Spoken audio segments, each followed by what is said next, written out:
अस्सलामु अलैकुम व रहमतुल्लाहि व बरकातुहू। मेरे प्यारे भाइयों और बहनों, रमजान मुबारक का बरकत वाला महीना चल रहा है। यह महीना अल्लाह ताला की रहमतों, बरकतों और मगफिरत का महीना है।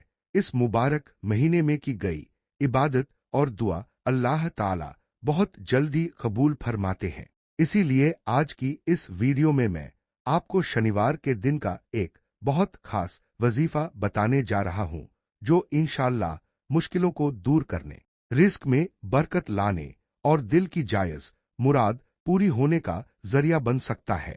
लेकिन वजीफा बताने से पहले आप सबसे छोटी सी गुजारिश है कि अगर आप चाहते हैं कि ऐसे ही इस्लामिक वजीफे और दुआएं रोजाना आप तक पहुंचती रहें तो अभी हमारे चैनल को सब्सक्राइब करें और बेल आइकन को भी जरूर दबाएं ताकि हर नई वीडियो सबसे पहले आप तक पहुंच सके घंटी।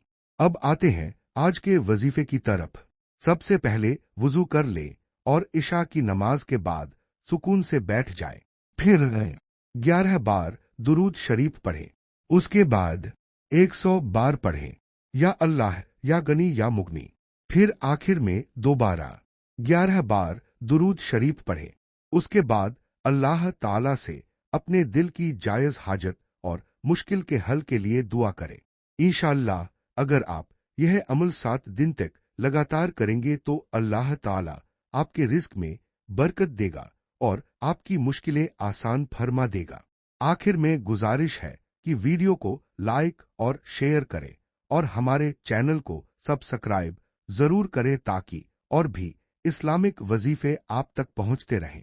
अल्लाह ताला हम सबकी जायज दुआओं को कबूल फरमाए। आमीन या रब्बुल आलमीन। हथेलियों को एक साथ ऊपर करना।